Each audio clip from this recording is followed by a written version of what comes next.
Howdy, The Simpsons is no stranger to having a message. The lesson is never try. Part of what I think has made the show special since 1989 is it's been willing to take a stand on things that matter to it. And regardless of what you and I think of those messages, I personally think the show would be pretty boring if the show never had anything to say. Sometimes I consider their messages stupid or heavily misinformed. In fact, there was one specific episode that made me create this video, and I'll highlight which one it is when we get there. Is it redundant for me to state the title of the video nowadays? The Simpsons episodes with the worst moral lesson. You read the title, you know what I'm talking about. Let's begin. Dad, maybe this will cheer you up.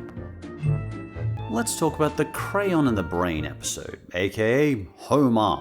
I think this episode has one of the worst moral messages you could give to anyone. If you're unique and intelligent, just give it up. In the episode, Homer's lack of intelligence is seen as a blissful state to be. Yeah, which reminds me, I need a sandwich. And the second he gains intelligence, he somehow becomes miserable. I'm detecting anti-intellectualism in this tavern. Homer's lack of intelligence is well known in the series. Stop! Intelligence typically isn't something you earn, it's generally something you're born with. It's not someone's fault if they're born a little less intelligent than others. But when a person goes out of their way to ensure ignorance, especially at a risk to their health, well then you have a deeply disturbing lesson. In Homer, we learn that apparently the cause of Homer's stupidity is due to a crayon lodged in his brain. There's a crayon in my brain? As a child, he shoved them up his nose, and eventually I guess one went too far. Rather than the more realistic Phineas Gage situation where his frontal lobe is impaired, apparently somehow Homer just got stupider from this. Even as a young teen, this episode never sat right with me. As Homer discovers his newfound intelligence, he finds himself not fitting in. With his IQ increased to 105, suddenly stupid movies aren't as funny to him. I don't understand. That wasn't funny. Suddenly, he's not fitting in as well with his friends. And then Lisa shows him probably the stupidest bar graph in the series, where with intelligence going up, happiness goes down. In reality though, studies have shown the exact opposite. There is a positive correlation between higher intelligence and higher happiness, partially due to higher job accessibility and lower levels of neuroticism. Though this doesn't account for differences in neurodiversity, and I'm not claiming that. People on the spectrum, for example, are about 4 times as likely to have depression. But obviously, this is very different to intelligence. Anyway, my point is that the lesson of this episode is completely broken, incorrect, and Homer's conclusion is that somehow he should do permanent damage to his brain in order to fit in society again. Oh, terrible. It's just a grotesque and frankly irresponsible message.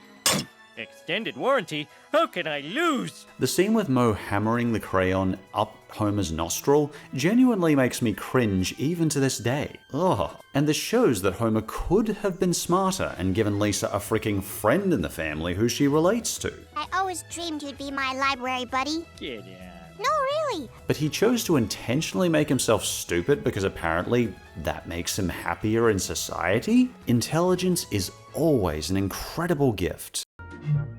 And now, let's talk about Homer's night out. Now don't get me wrong, I think the intended message was, don't objectify people. It's about women and how they are not mere objects with curves that make us crazy. And that's always a good moral. But instead, in execution, well, it ended up the weirdest message of them all. My suggestion is for you to sleep in the filth you created. My wife Nin and I rewatched this episode together last night, and both of us found ourselves scratching our heads. So we are talking about an episode made in 1989, and society has changed a lot in those 36 years. But the final message they ended up with here is just kind of weird and wrong.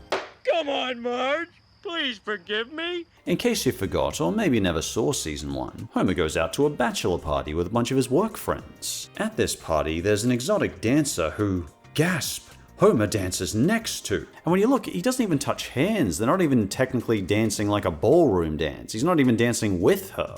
He's dancing next to her. And the entire town, for some reason, finds him dancing next to her the most entertaining, scandalous thing in the world. And everyone prints copies of the picture until Marge sees it. And oh no, Marge is absolutely furious for some reason.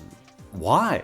I was confused, so I turned to my wife and asked her, do you understand why she's mad, honey? No, this episode is stupid. If I found Josh dancing with another woman, I'd be clapping him. Ooh, I think he looks handsome. I wonder if he looks like that when he's dancing with me. Aw, thanks honey, though I think I dance more like SpongeBob. Anyway, when I see this episode, I often got the impression that originally the script was much more lewd, but they had to tone it down. Maybe Homer was originally dancing with like a naked escort or something? I get in the 80s that the Western world was less liberated on sensuality and open expression, but this is just ridiculous. I think if someone has a problem with their partner dancing with someone else, the problem is more likely with them. That's just too insecure. Besides, this seems very limiting to Princess Kashmir. Why does everyone have a problem with this nice lady dancing at night with other people? You care to dance?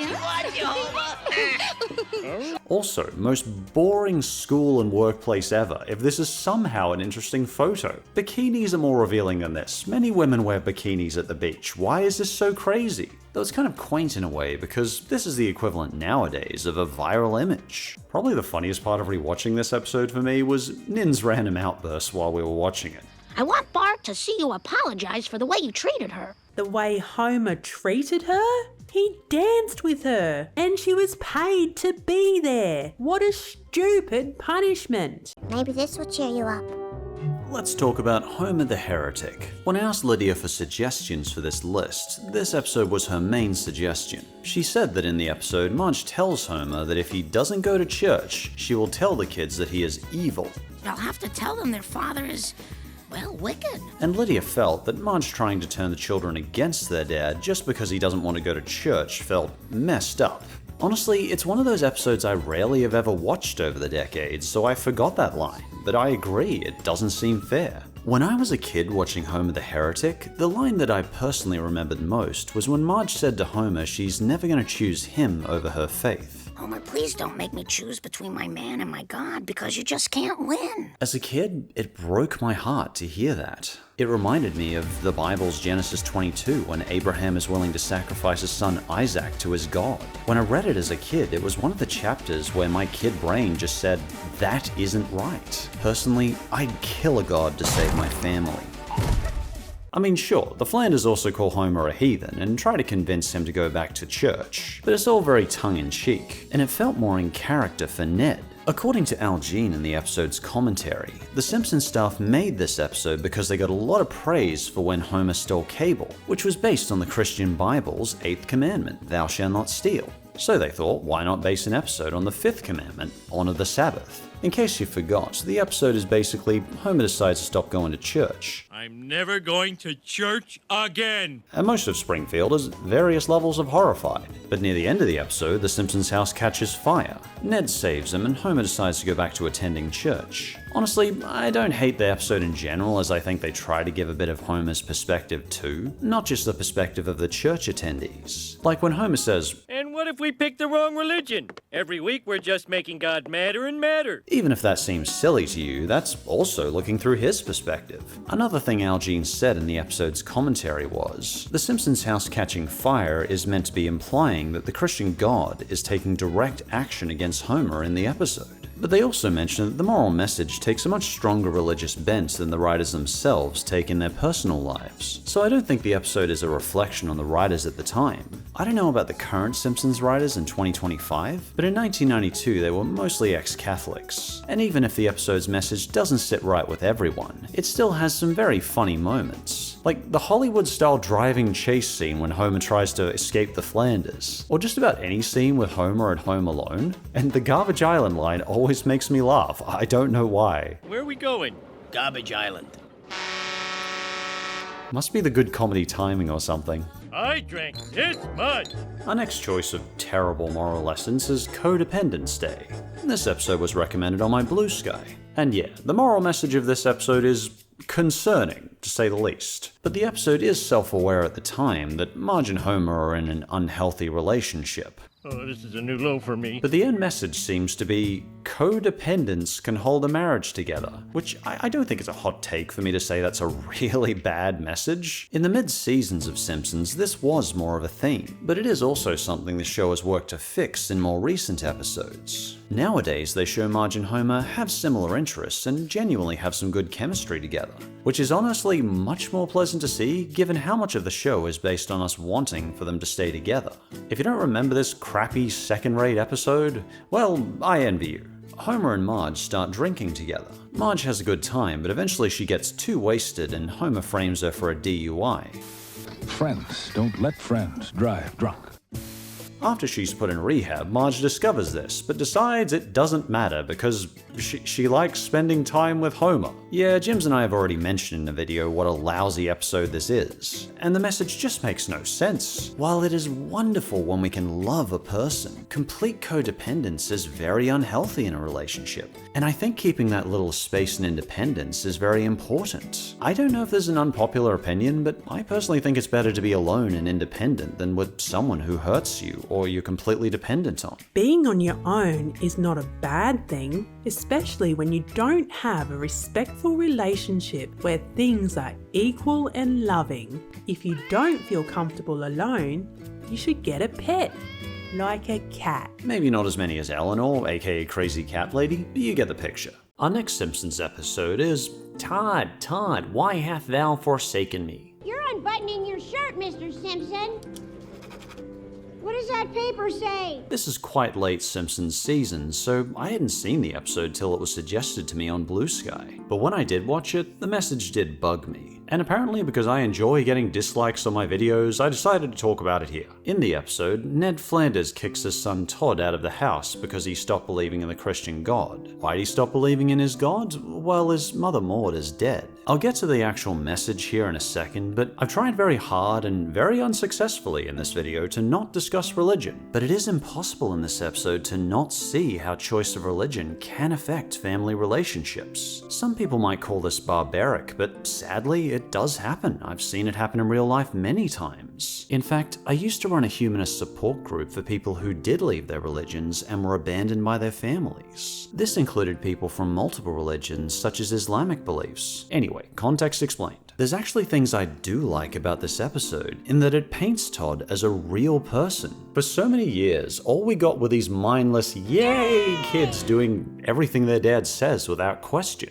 In this episode, he's thinking about what he's been taught here and if it stands up to scrutiny in the world he lives in. I'm sure many people would stay with their faith, but Todd's personal choice was he didn't feel his faith matched with the picture he'd been taught of a divine supernatural God with a plan. But something I really don't like about this episode is that Lisa grossly misrepresents Buddhism by pushing her belief on Todd and trying to quote-unquote convert him. You get reincarnated as a human, or an animal, or a ghost? Buddha's no god, and neither is God.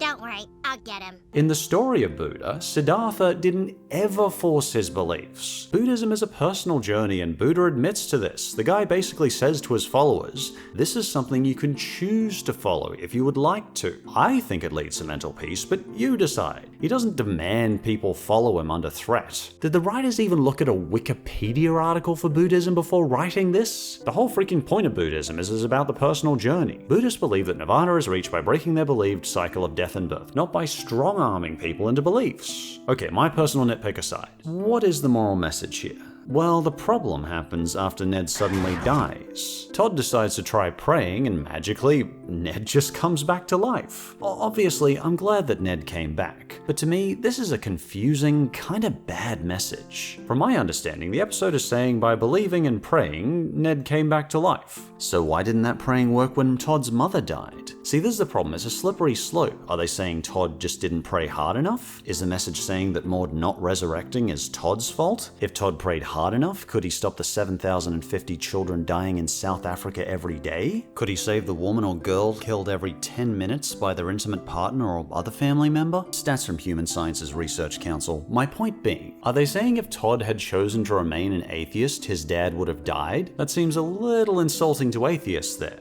and so many other religions. I'd love to hear your interpretation of this message, but to me, this message is really messed up. What surprised me most is that the reviews of this episode were almost unanimously positive. The vast majority of IMDb reviews love the episode. Some people's reviews said the episode had a quote-unquote healthy conclusion. How the heebie-jeebies is this a healthy conclusion? The one review that didn't like the episode got majorly downvoted. But I'm never going to lie to you if I think something is wrong or has a harmful message, even if I'm standing alone. But here's a crazy idea. What if Todd actually chose to stay an atheist? Give viewers the message that both Todd and his dad are allowed to have differing religious beliefs. The episode also paints atheism as a sad, miserable state, but I cannot stress enough what an insult that is to myself and many other atheists I know. Many humanists start as atheists before building a belief system based on rational thinking, human dignity, and a responsibility to humankind and the planet, without believing in the supernatural. Think for yourself. Act for everyone. I've seen people who are happy or sad regardless of their choice of religion. Shocker, I know. But yeah, before the dislike bar gets too high, I'll leave it there as I think I've made my point. And now for some quick honorable mentions. These are choices my community suggested I talk about, but I shortened them due to not feeling quite as strongly about them as others did. Strong Arms of the Ma. This episode was recommended for having a bad moral message, but honestly, I get confused about what the message even is. Face your fears, but also don't do steroids? I mean, I agree, but that's not exactly a profound message. In case you don't remember, Marge gets mugged and starts working out to the point where she gets super muscly. She beats up her mugger, Ruth encourages her to do steroids, and eventually she goes too far and beats up everyone at Moe's bar. Weirdly though, I kind of always look forward to seeing this episode because it's so strange. And I do like seeing Marge in a strong character arc, and I like how she overcomes her fear and empowers herself against her mugger. It unfortunately did lead to a really bad scene I won't go into. I have an early date I tomorrow. wasn't asking. Aside from this rotten scene though, it's mostly an episode I find too silly to take seriously. The next suggestion was Itchy and Scratchy the movie. Bart does something bad and Homer punishes him by never letting him see the Itchy and Scratchy movie, leading to one of the most interesting lore dumps we ever get, that Bart eventually becomes a judge in the far future. Some of my community believed Homer was much too harsh on Bart for never ever letting him see the Itchy and Scratchy movie for decades. And I get the point they're making here, but I always assumed in that time that Bart probably had the chance to see it alone anyway. I mean, how the heck is Homer meant to control Bart seeing the movie for like 40 years anyway? Like Father Like Clown. No one recommended this one, I just had to mention it because it has one of the most stupid closing lines I've ever heard. Jews are a swinging bunch of people. But the great thing is, after thousands of years of waiting and holding on and fighting, they finally made it.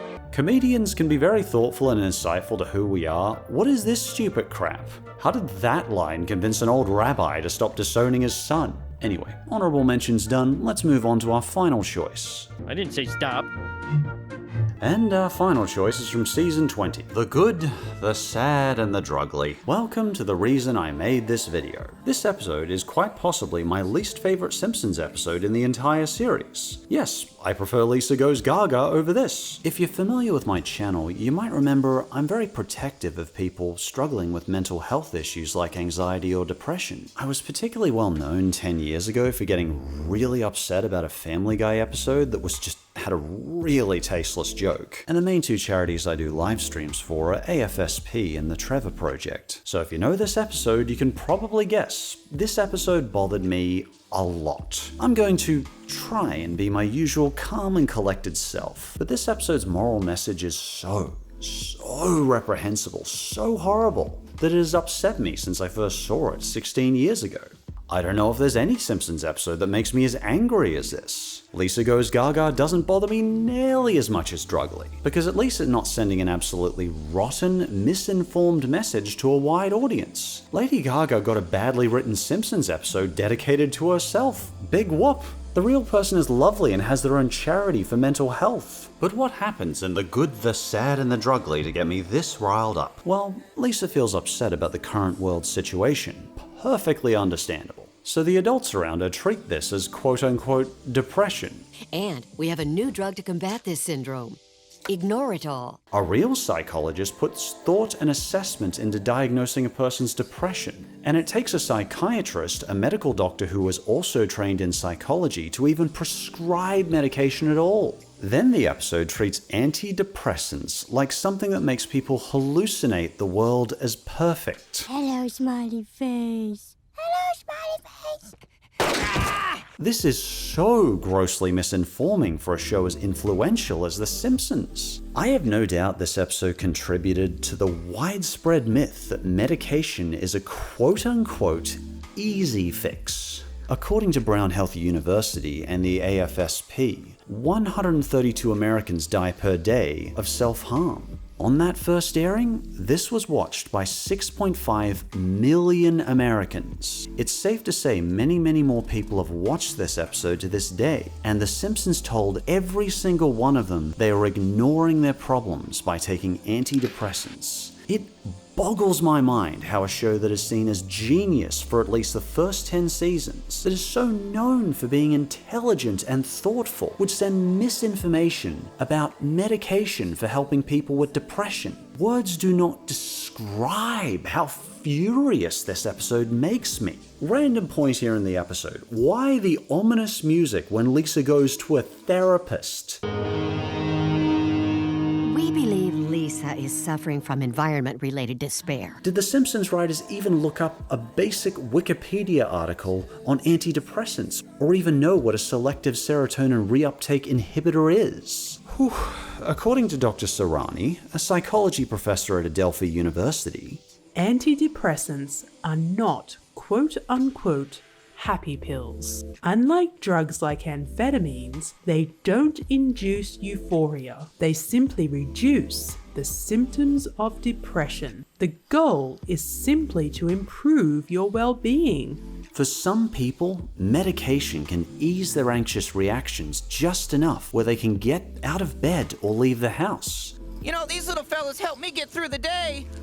It can help them live a healthier, normal life. It can allow them to enjoy their hobbies again.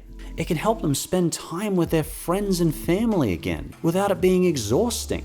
Medication can basically turn the anxiety in the mind down from a deafening roar to one where people can actually hear what's going on outside their head. SSRI antidepressants can be complicated in describing, but I assure you, it's a crap ton more nuanced than The Simpsons made it out to be. I'll never get why it is, when medical professionals have carefully tested medication with years of empirical evidence, that pop culture likes to call it a quote-unquote cop-out. There is no freaking award for how a person arrives at not being depressed. An example in a cartoon where antidepressants are shown more realistically is with Diane in BoJack Horseman. I'd feel better if you just tried the medication your doctor prescribed. Well, I'd feel worse. They put me on Prozac in college, and I was so calm and boring, I didn't even want a live journal. Where her thoughts are originally so intrusive with her anxiety and depression that she finds it impossible to write. But when she starts taking some medication, her anxiety relents enough for her to actually have some mental clarity, and that actually really helps her create a story and live again. That's the way to be. It's not that easy.